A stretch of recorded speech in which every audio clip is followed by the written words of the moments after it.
Mais saúde de hoje, uma boa noite para você que está acompanhando a gente nesta terça-feira e a você que está acompanhando a nossa reprise no sábado, uma excelente tarde para você. Eu sou Matheus Borges e é com a sua licença que eu peço para que a partir de agora a gente possa entrar na sua casa, no trabalho, onde quer que o sinal da NTV esteja chegando. Olha só, gente, mais um programa feito especialmente para você que está ligadinho aqui na tela da NTV. Hoje nós vamos falar sobre assuntos importantes, porque afinal de contas, várias capitais de todo o país, várias cidades do Brasil já estão em colapso no sistema público de saúde e também no sistema privado de saúde. É sobre isso que a gente vai falar. A gente vai falar sobre saúde, vamos falar sobre vacinação contra a Covid-19, enfim, nós vamos falar sobre muitos assuntos e é claro que a sua participação é pra lá de especial. Você pode acompanhar a NTV através do patosjá.com.br e também através das nossas mídias digitais, @NTV Patos de Minas. Você confere as nossas reportagens, confere toda a nossa programação ao vivo, tá bom? E olha só, já vou falar para você como que faz para participar. O nosso WhatsApp é o 999474515, o nosso telefone é o 3821-4488 e além disso você participa com a gente, como eu disse, através da internet. Deixa eu começar aqui agradecendo a Floricultura Apollo, que mandou um belíssimo arranjo aqui pra gente. A Floricultura Apollo fica aqui na Avenida Major Gotti, na Rua Major Gotti, ao lado do Banco do Brasil. O telefone tá aí na sua tela, 3822-2200, Rua Major Gotti, 1025, Floricultura Apollo. Um super beijo para a Lourdinha e toda a equipe da Floricultura Apollo. Combinado? Olha só, gente, nesse nosso primeiro bloco nós vamos conversar com a Vanessa Verdolin Hudson Andrade, ela que é advogada especializada em Direito à Saúde, presidente da Comissão de Direito Hospitalar da OAB de Minas Gerais e também diretora jurídica da COGESMIG. Vanessa está no ponto já, diretor? Muito boa noite para você, Vanessa. Matheus Borges falando. Seja bem-vinda ao programa Mais Saúde dessa terça-feira. Boa noite, como vai? Tudo bem? É um prazer estar com vocês. Prazer é todo nosso, doutora, ter a senhora aqui com a gente no programa Mais Saúde. Doutora, eu abri a edição de hoje falando justamente com a questão da vacinação. A passos lentos, Patos de Minas vai imunizando a população. Consequentemente, o Brasil também a passos lentos. A gente não tem nem 5% da população total do país vacinada ainda contra a Covid-19. Como que a senhora vê todo esse cenário? Olha, essa demora ela está existindo no mundo inteiro. Não é um problema regional, local, de jeito nenhum. E isso é em razão da grande procura existente e a demora que houve dos laboratórios em chegarem a uma fase em que poderiam ser aplicadas as vacinas. Agora, nós sabemos que alguns países estão alcançando um resultado mais rápido, mas são aqueles países menores, né, no geral, que não têm a dimensão continental do Brasil. Alguns países, como os Estados Unidos, aí é diferente, ele está bem avançado, já está aplicando 1/4 das doses que está sendo aplicada no mundo inteiro, quase 5 milhões de doses, mas é um caso isolado. Israel, que é o país que mais vacinou em percentual a sua população, até agora, ela já tem mais de 37% do povo, da população, né, vacinada.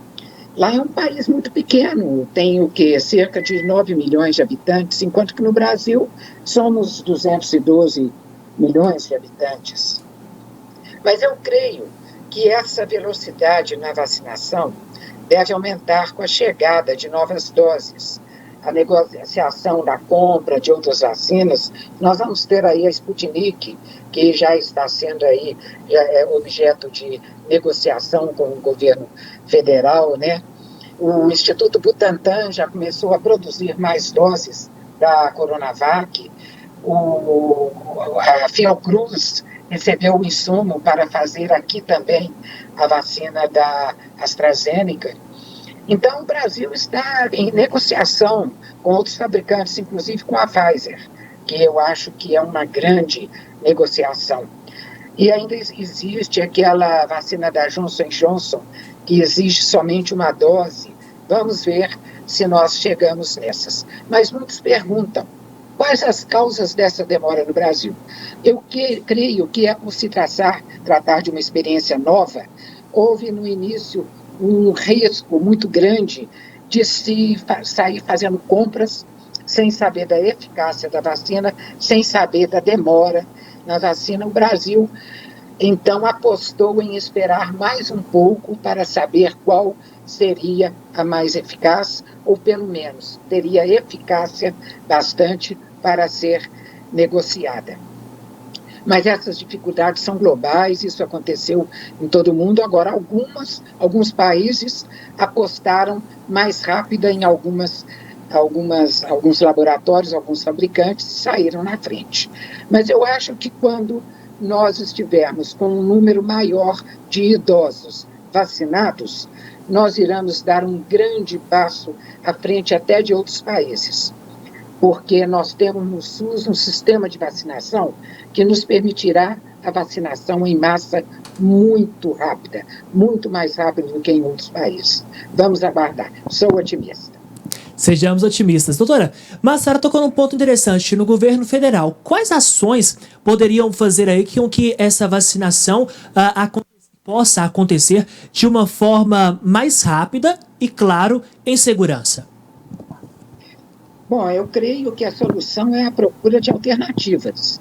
Procurar vacinas que estejam disponíveis para a compra imediata e mais rápida possível.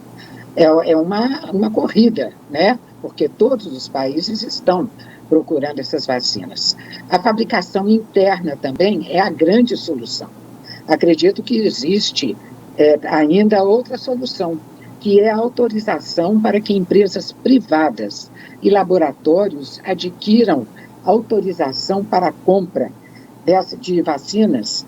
E como que isso pode ser feito? Doando a metade ao poder público.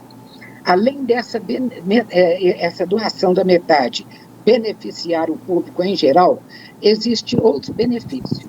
É que para cada pessoa da rede privada que for vacinada, estará, além de uma outra pessoa da rede pública sendo vacinada, meio a meio, estará também havendo uma diminuição na procura na rede pública por aqueles que estão sendo vacinados na rede privada. E com isso vai agilizar muito, muito, muito. Eu acredito que seria uma grande solução essa. Então eu dei pelo menos 3 soluções aí e sem dúvida que há mais. Doutor, agora falando especificamente aqui de Patos de Minas, nós temos visto nos últimos dias aqui no município uma situação preocupante, questão de leitos aí, a ocupação ultrapassando 200% de ocupação em leitos clínicos, de UTI também, privados e particulares. A gente sabe que aqui no município houve algumas medidas de contenção aí à questão da Covid-19. Observando o cenário aqui da nossa cidade, quais seriam algumas sugestões que a senhora poderia dar também ao município? Olha, como representante, presidente da Comissão de Direito Hospitalar da OAB de Minas Gerais, eu enviei recentemente, em nome da comissão, uma série de sugestões ao município de Belo Horizonte. Algumas já foram implementadas, outras não. Uma das sugestões foi determinar uma fiscalização mais repressiva do que preventiva, com sanções graves, sanções proporcionais à gravidade das infrações praticadas, principalmente nas aglomerações promovidas em sítios, em locais de festas e mesmo até em bares. É necessária a presença maciça e atuação positiva e real da fiscalização, é necessário um policiamento ostensivo. Parece até que nessa última medida agora adotada, nesse último fim de semana, isso foi determinado. Mas tem que ser efetivo. Eu estou vendo isso acontecer até no interior de Minas. E nós sabemos que dentro de Belo Horizonte, isso está ocorrendo em grande número.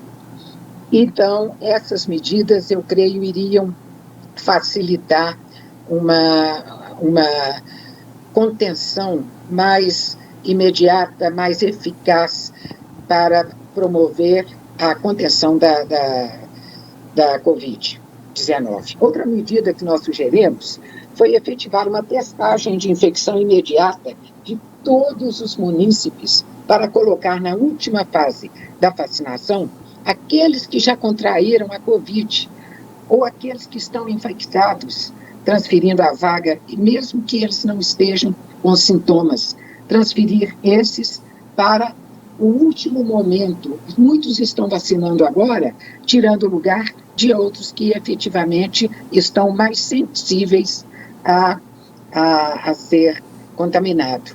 Houve uma ponderação de algumas pessoas, ouvidas nesse sentido, de que isso acarretaria uma despesa muito grande, mas eu entendo que seria uma despesa viável, pois evitaria uma outra despesa imediata, reduzindo as internações e os óbitos, porque o grupo de risco estaria sendo vacinado numa proporção muito maior. Outra medida sugerida foi suspender o trânsito pelo município em horários noturnos no finais de semana, ressalvando, por lógico, as necessidades comprovadas.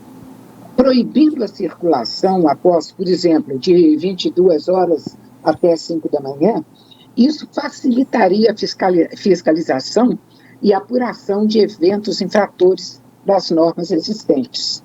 E nós sabemos que esses eventos são as principais causas da proliferação da Covid.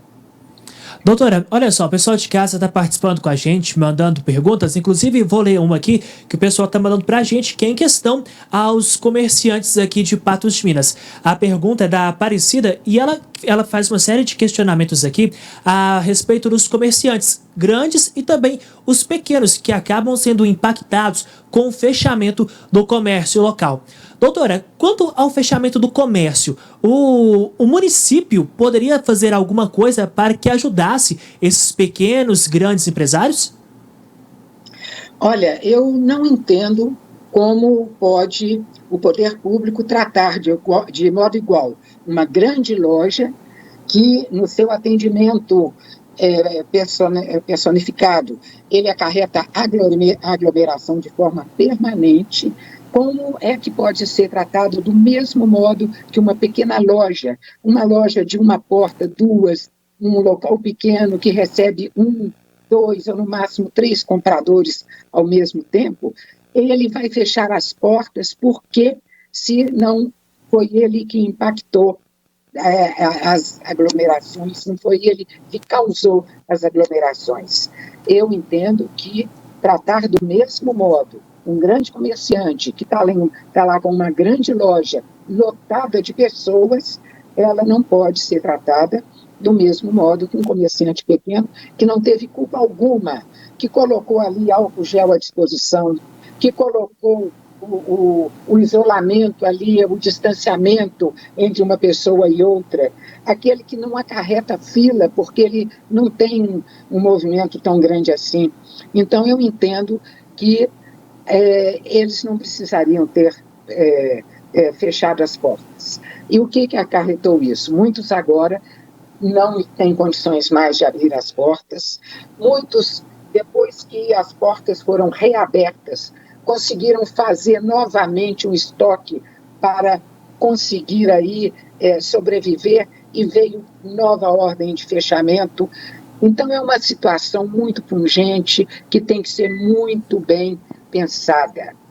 Da mesma forma, o que eu vejo é o seguinte: festas com aglomerações foram feitas e, no início, apenas havia uma fiscalização com orientações, recomendações, advertências, quando o caso, desde o início, era fechar, era colocar aquela pessoa que está infringindo a lei, colocando toda a população em perigo, colocar ela com as portas fechadas, aplicar multas graves e até a prisão, se for o caso.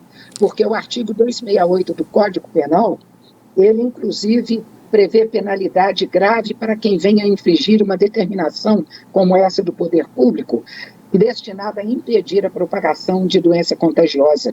Existe a pena de detenção a 1 ano. No artigo 131, a pena vai a 4 anos se a pessoa assume o risco, sabendo, por exemplo, que está contaminada, mesmo sem sintomas, e está ali perto de todo mundo, e quem promove também sabendo desses riscos. Sabemos que no período da anterior abertura, os comerciantes das lojas de eletrodomésticos, móveis, tecidos, brinquedos, a maioria obedeceu aos protocolos.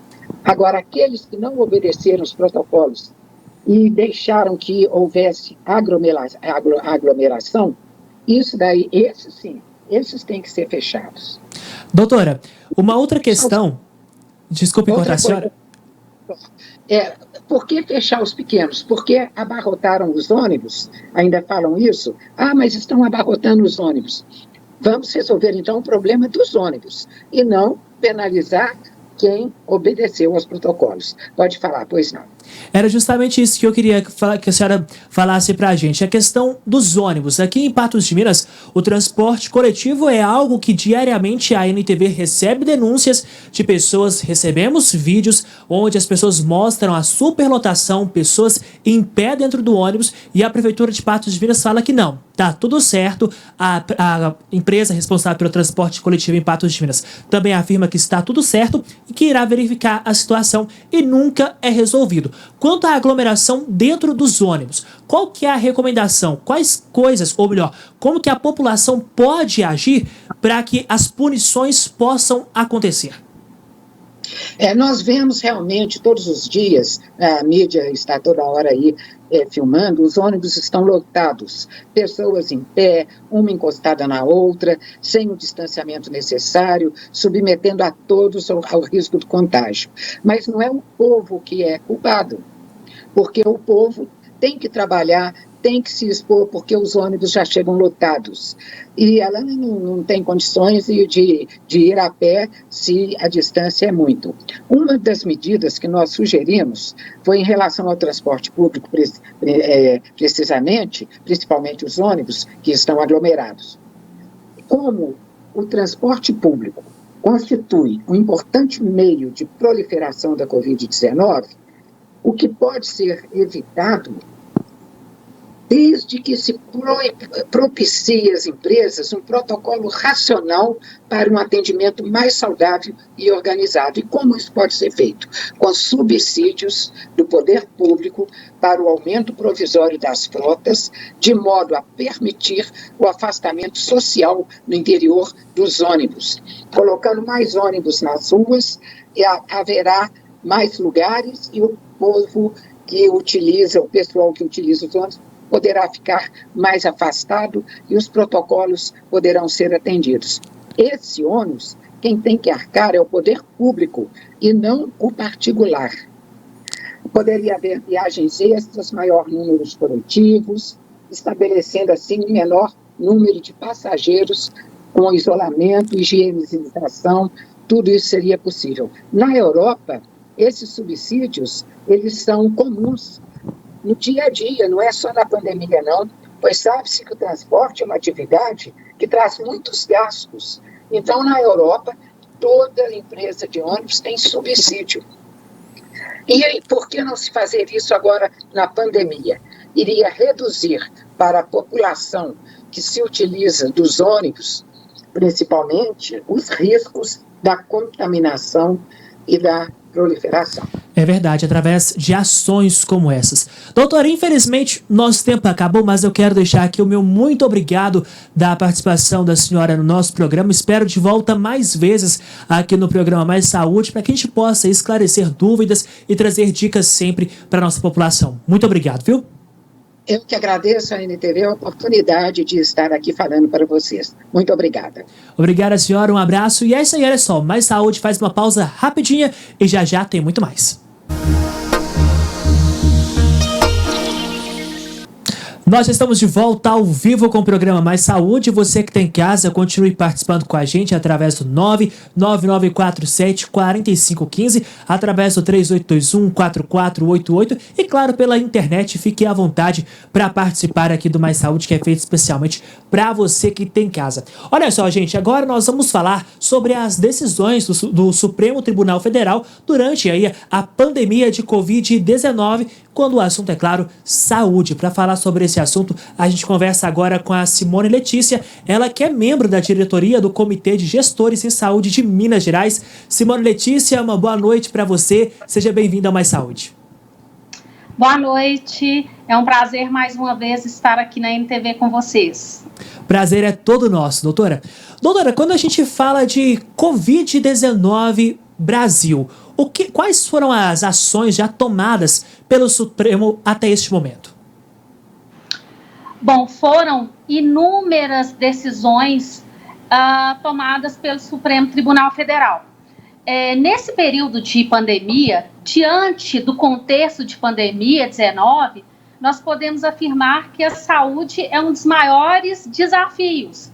A saúde, sem dúvida nenhuma, é um dos temas mais importantes enfrentados pelo Judiciário todos os dias.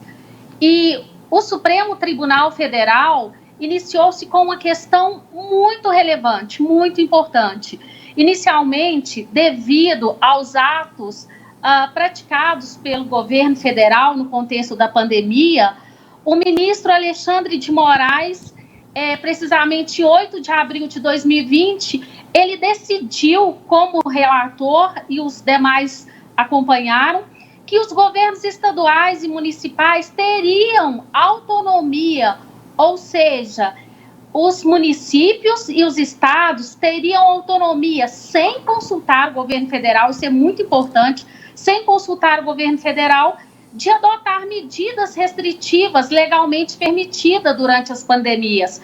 Quais seriam elas? Isolamento social, imposição de distanciamento, quarentena, suspensão de aulas, restrição de comércio, circulação de pessoas, toque de recolher. A prova disso, nós temos aí em Patos de Minas o decreto 5.001 de 16 de fevereiro, que determina a restrição provisória de circulação de pessoas e proibição de funcionamento de atendimento presencial de estabelecimentos de atividades não essenciais. Essa foi a primeira decisão do Supremo Tribunal Federal de suma relevância, principalmente para os entes municipais, certo? Doutora, uma outra questão, pegando justamente esses ganchos aí que a senhora está trazendo para a gente, quando a gente fala aí, por exemplo, de vacinação contra, claro, a Covid-19. A vacinação contra a Covid-19, o cidadão, ele tem a liberdade, por exemplo, para falar, vou me imunizar ou não, ou a pessoa deve ser imunizada contra a Covid-19, independentemente do que ela acredita? Excelente pergunta. Em dezembro de 2020, o Supremo Tribunal Federal decidiu que a vacinação compulsória é constitucional. Veja bem, existiam duas ações diretas de inconstitucionalidade que tratavam exclusivamente de vacinação contra a Covid-19. E é exatamente no sentido de obrigar o cidadão a se vacinar, certo? Em 17 de dezembro de 2020, os ministros do Supremo Tribunal Federal entenderam que a vacinação obrigatória não é uma vacinação forçada. Por quê? Porque as medidas restritivas são necessárias, porque a saúde coletiva não pode ser prejudicada por uma decisão individual. Ou seja, se você não quer vacinar, você vai sofrer as consequências, certo? Por quê? O Estado ou a municipalidade, quando for o caso, quando eu digo Estado, eu digo todos os entes da federação, tá? Município, Estado, Distrito Federal, União. O Estado, ele pode sim obrigar os cidadãos que se recusarem à vacinação medidas restritivas previstas em lei, quais sejam multa, impedimento de frequentar determinados lugares, matrícula em escola, viagens. Então, de certa forma, aquela pessoa que se recusar à vacinação, ela sofrerá consequências. Doutora, certo? E partindo dessas consequências, o que a gente pode esperar daqui para frente? Mais ações do Supremo ou acaba que as pessoas estão tendo uma conscientização do momento que nós estamos vivendo? Ou a senhora acredita que não será necessário aí outras regras, se é assim que eu posso dizer? Olha, não, pelo contrário. Eu entendo que surgirão novas imposições, sim. Né? Nessa decisão dos ministros, eu me recordo até da decisão do ministro Roberto Barroso, que ele dizia o seguinte: o Estado, em situações excepcionais, para proteger as pessoas, e mesmo contra a sua vontade, ele pode impor. Ele ainda deu um exemplo por exemplo, você é obrigado a usar o cinto de segurança, né? Para a sua proteção. É uma imposição. Então, é no sentido de que os direitos da sociedade, eles devem prevalecer sobre os direitos individuais. E como a ministra Carmen Lúcia ressaltou, a Constituição, ela não garante liberdade às pessoas para que elas sejam soberanamente egoístas. Então, nós temos que pensar, sim, nós temos que pensar na coletividade. E, infelizmente, eu acho que falta muito para que as pessoas se conscientizem. Eu acho que prefeito nenhum desse país consegue vencer a pandemia sozinho.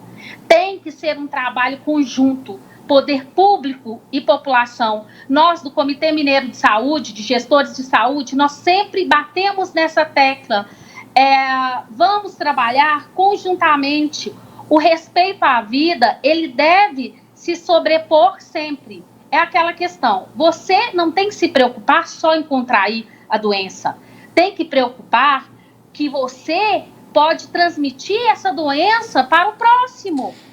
Tem que preocupar com a devastação do sistema público de saúde, com a superlotação em hospitais. É o dever de cautela, de vigilância, de respeito ao próximo, que eu frisei aí na NTV na semana passada. Sim, e é que a gente fala bastante aqui, doutora, que nesse momento somos uns pelos outros, não é ninguém sozinho, é cada um fazendo a sua parte para proteger, bem como a senhora disse, a coletividade. Doutora, nosso tempo infelizmente acabou, mas eu quero agradecer demais a participação da senhora aqui, nossa parceira sempre da NTV, sempre disponível. Eu espero a senhora mais vezes aqui no Mais Saúde, durante toda a nossa programação. Muito obrigado, viu? O prazer é todo meu, né? Vamos aprender a lidar com essa pandemia e vamos tirar aprendizado de tudo isso, sermos mais solidários com o próximo. Muito obrigada. Doutora, muito obrigado. E olha só, assim a gente vai fazer uma pausa rapidinho aqui no Mais Saúde, daqui a pouco a gente está de volta.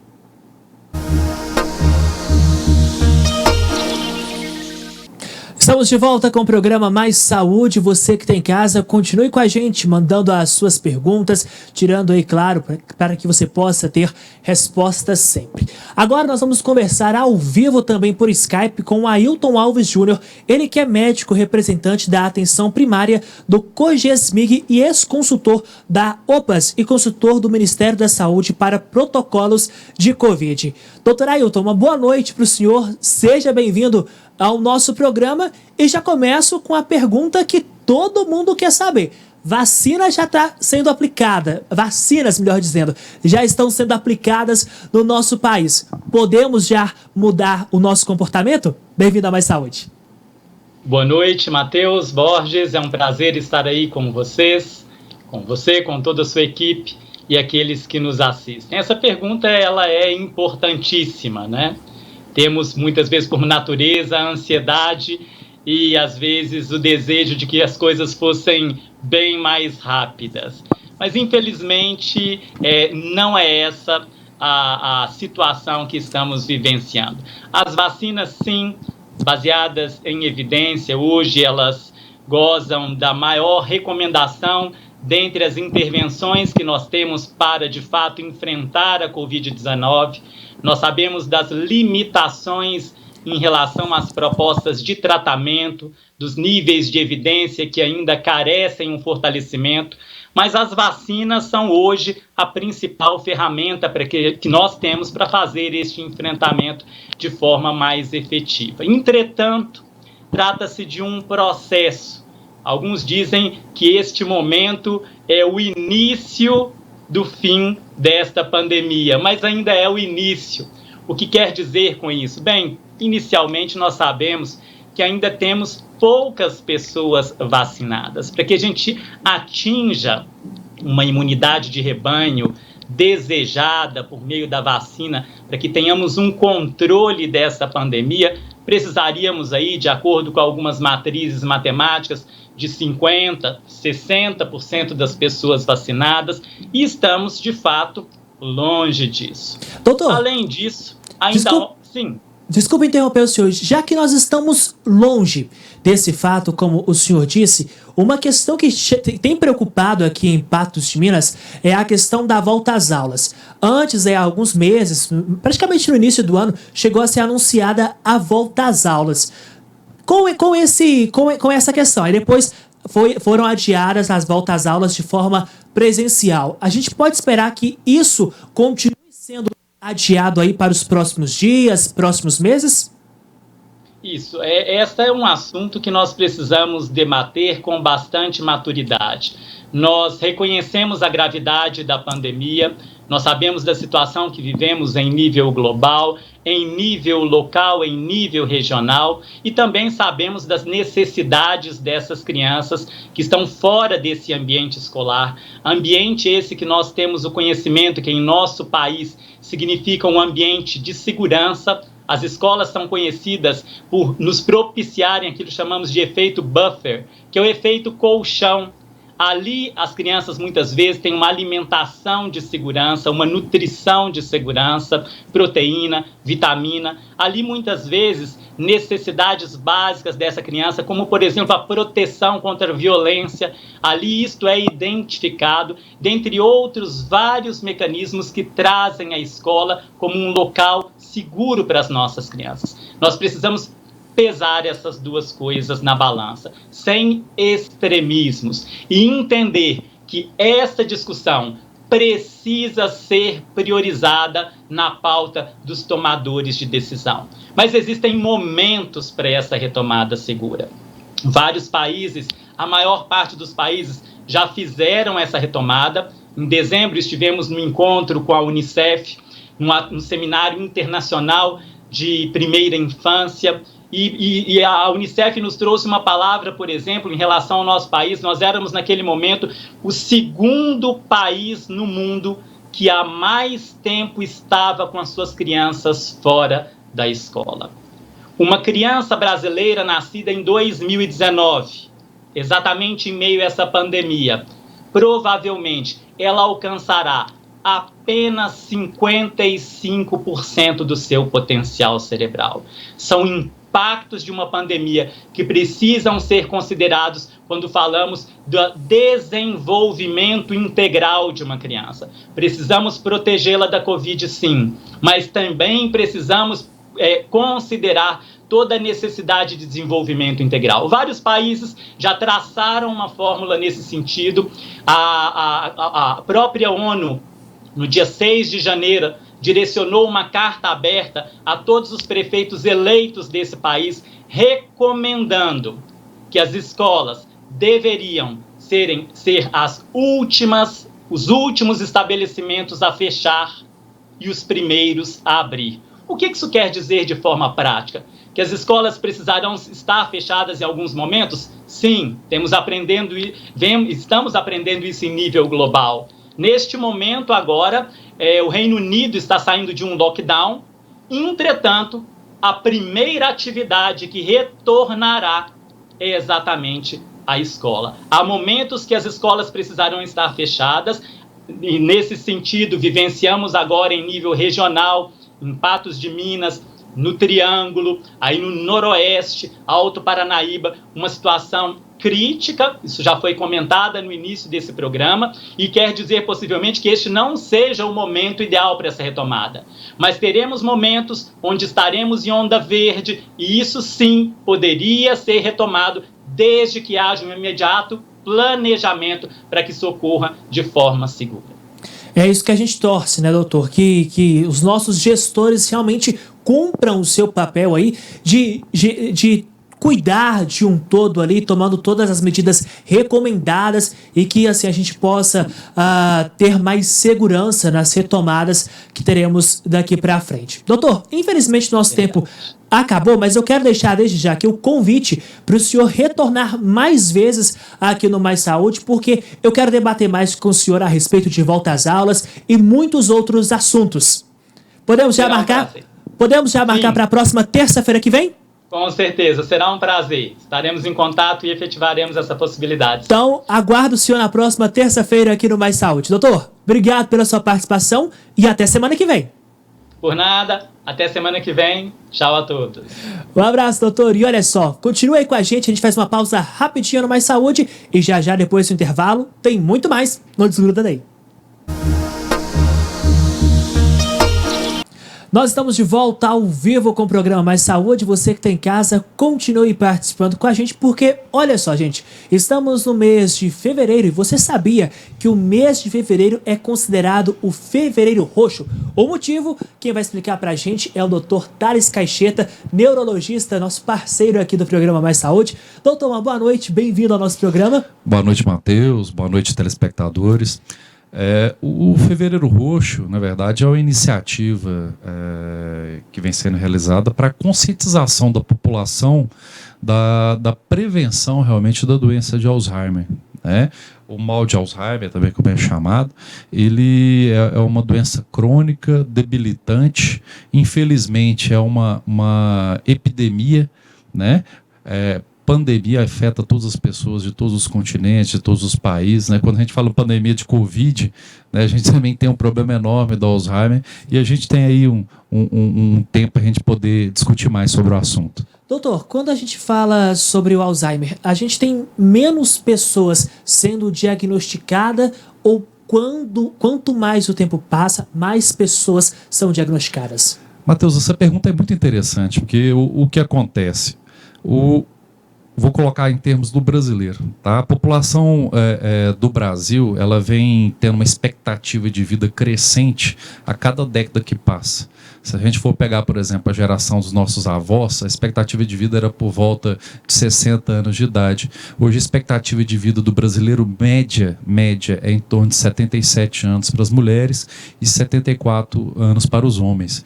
Então a gente tem o quê? Uma população que está cada vez mais envelhecendo, vem se mudando o perfil de patologias que essas pessoas vão apresentando. Então acaba que entra o quê? As doenças neurodegenerativas, né? A doença de Alzheimer, né, é uma demência, a demência que infelizmente ela é mais prevalente. Prevalente quer dizer o quê? Quer dizer que afeta um número maior de pessoas, né, no nosso meio. 60% a 70% das pessoas que têm a demência de Alzheimer, tá? E infelizmente, quanto mais a gente envelhece, mais aumenta a prevalência desse tipo de patologia. Então isso significa, doutor, que não quer dizer que somente aquela pessoa idosa vai ter o Alzheimer. Os sinais podem ir aparecendo ao longo da vida, é isso? Matheus, isso é bastante interessante. A doença de Alzheimer, na verdade, ela pode comprometer indivíduos mais jovens.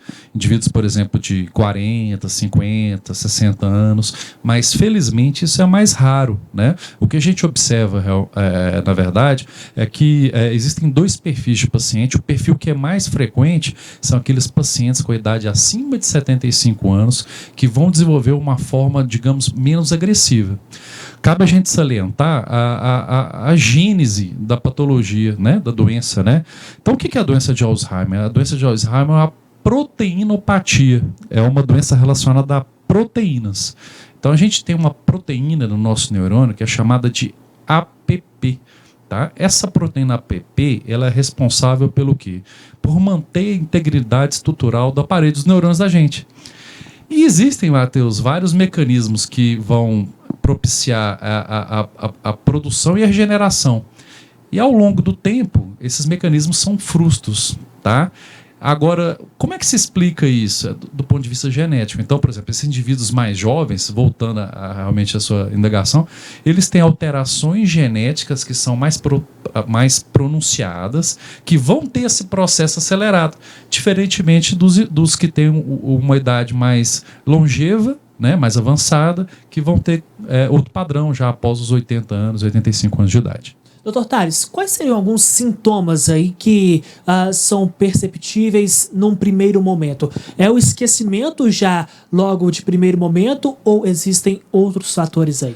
Matheus, isso é extremamente importante a gente poder identificar os sintomas. Quando a gente fala alteração de memória, né? A pessoa, por exemplo, esquece onde está uma chave, onde está a carteira.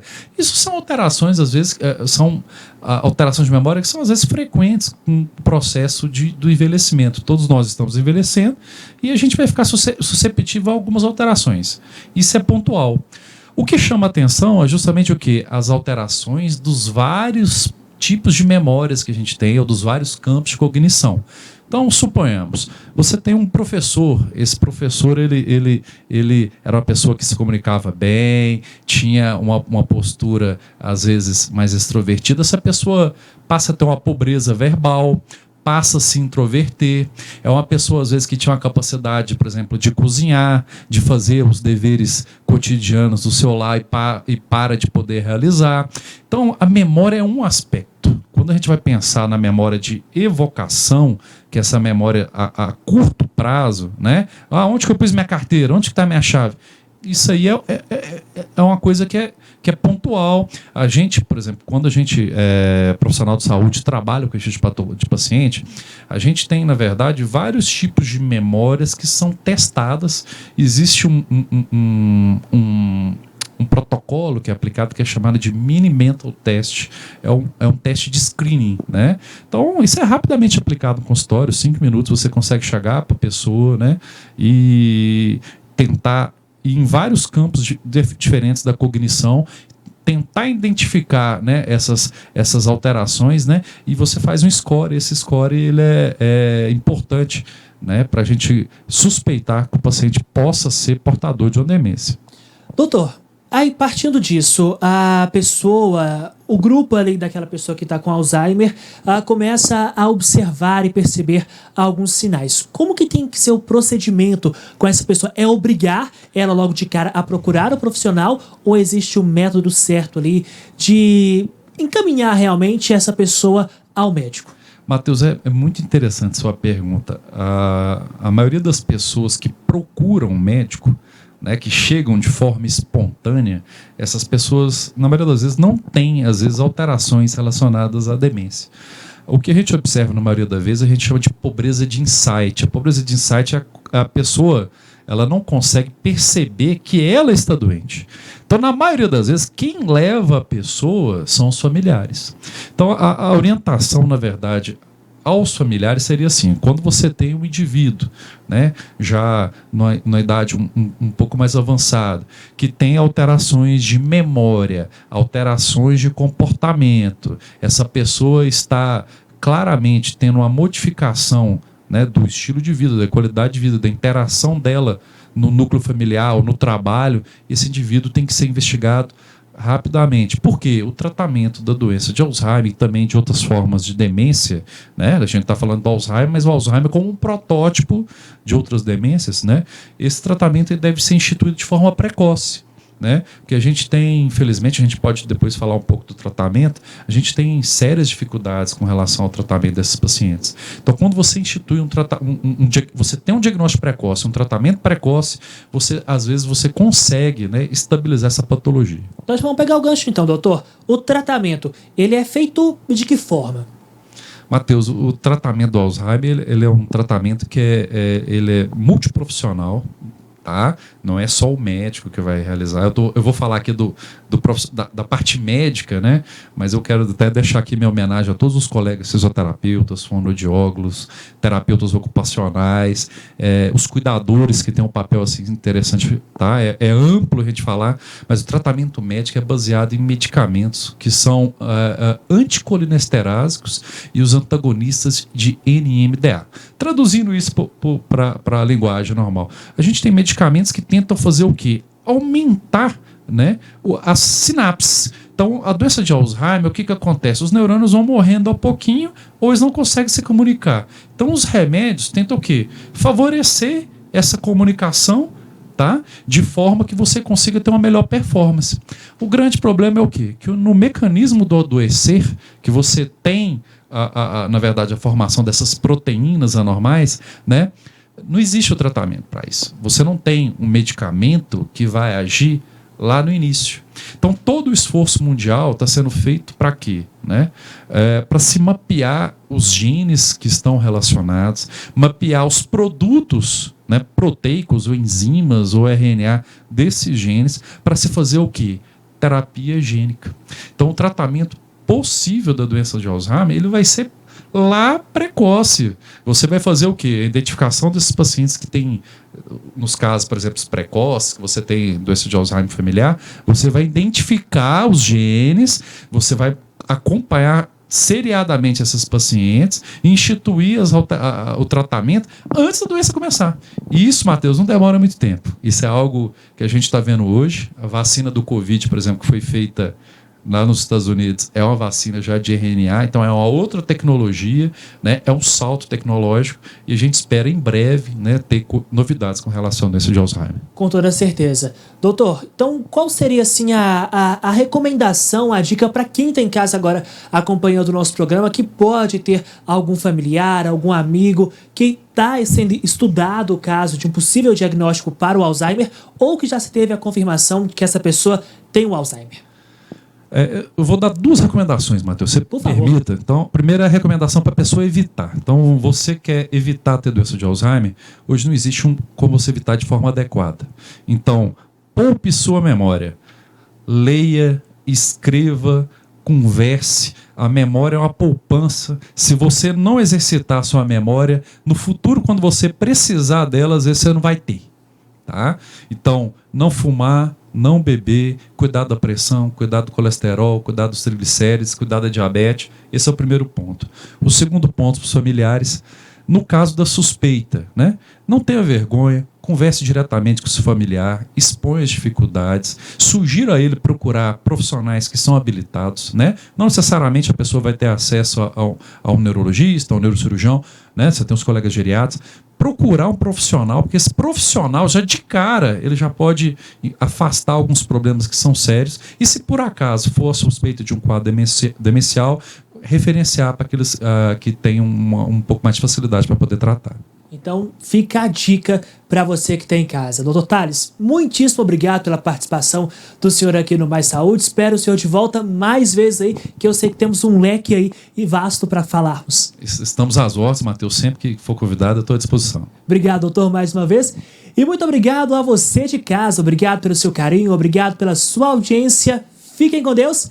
E tá chegando agora ele com as principais notícias de Patos de Minas e região. Boa noite, Odair Cardoso. Estamos chegando, o NTV News já está quase, hein? Então, Odair, me conta, quais são algumas notícias...